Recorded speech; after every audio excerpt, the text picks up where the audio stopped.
राम राम जी, आप सभी के सामने शिव पुराण का अध्याय 73 सुनाने जा रही हूँ। अध्याय का नाम है हिमावन का पार्वती को शिव की सेवा में रखने के लिए उनसे आज्ञा मांगना और शिव का कारण बताते हुए इस प्रस्ताव को अस्वीकार कर देना। ब्रह्मा जी कहते हैं, नारद तनंतार शोल राज हिमालय उत्तम फल फूल लेकर अपनी पुत्री के साथ हर्षपूर्वक भगवान हर के समीप गए। वहां जाकर उन्होंने ध्यान प्राणायाम त्रिलोकी नाथ शिव को प्रणाम किया और अपनी अद्भुत कन्या काली को हृदय से उनकी सेवा में अर्पित कर दिया। फल फूल आदि सारी सामग्री उनके सामने रखकर पुत्री को आगे करके शोल राज शंभु से कहा, भगवान, मेरी पुत्री आप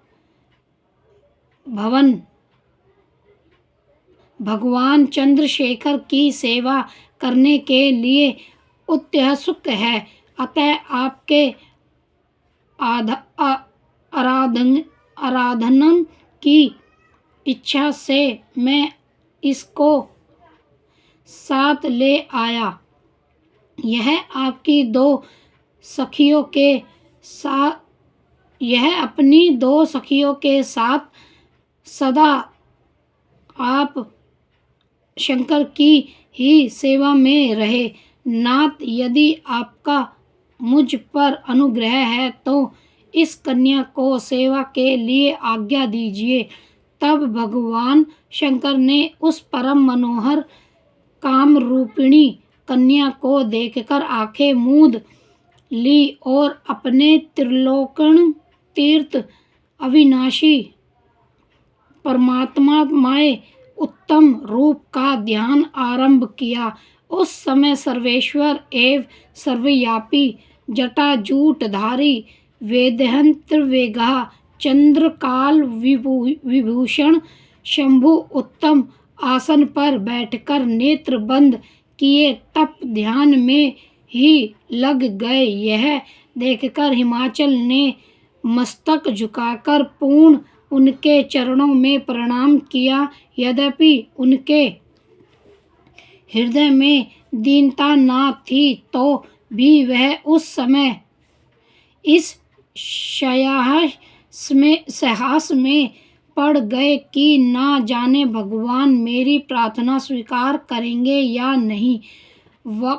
वर्ताव में श्रेष्ठ गिरिराज हिमावन ने जगत के एकमात्र बंधु भगवान शिव से इस प्रकार कहा। हिमालय बोले, देव देव महादेव करुणाकर शंकर विभो, मैं आपकी शरण में आया हूँ।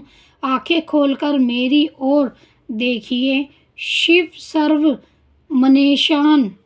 महेशान जगत को अंधहत आनंद प्रदान करने वाले प्रभु महादेव, आप संपूर्ण अप्रकृतियों का निवारण करने वाले हैं।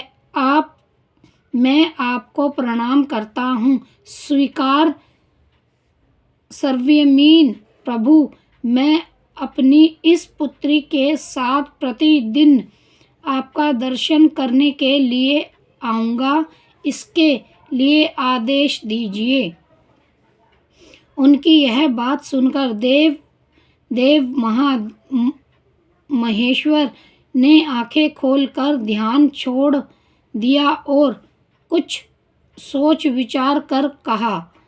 महेश्वर बोले, गिरिराज, तुम अपनी इस कुमारी कन्या को घर में रखकर ही नित्य मेरे दर्शन को आ सकते हो, अन्यथा मेरे दर्शन नहीं हो सकता।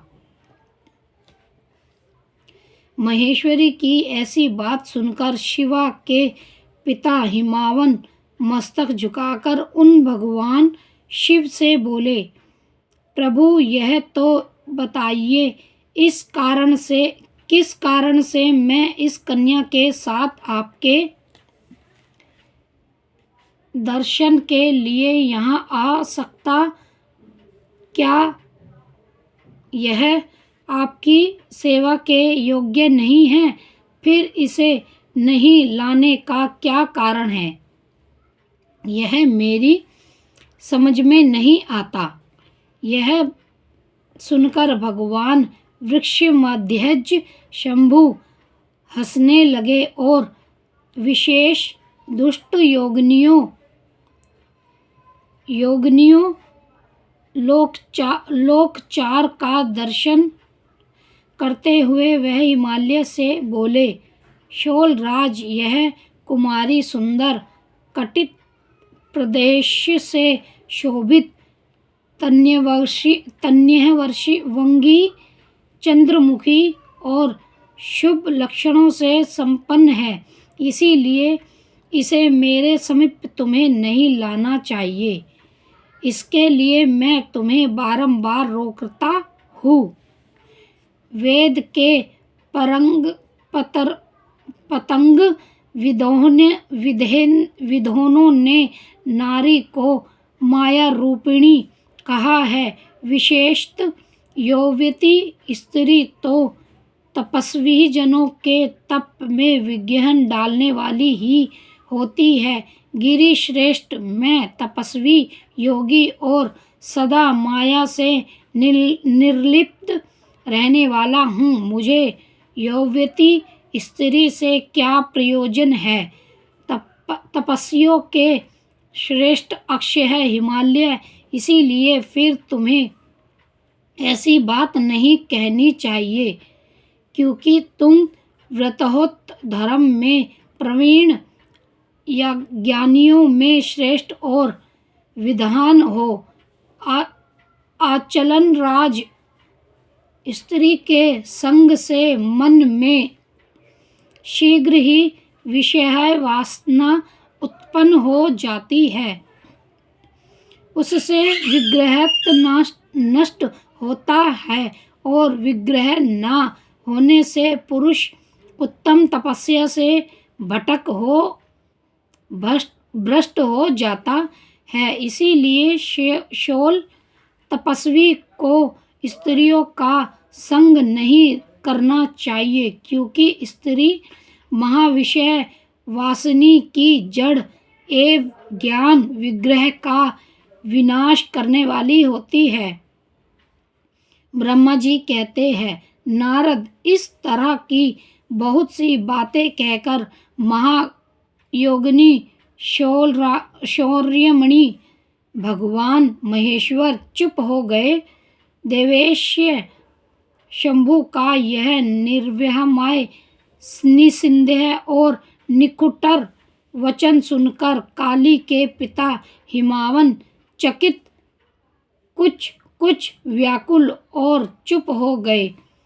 तपस्वी शिव की कही हुई बात सुनकर और गिरिराज हिमावन को चिकित हुई जानकर भवानी पार्वती उस समय भगवान शिव को प्रणाम करके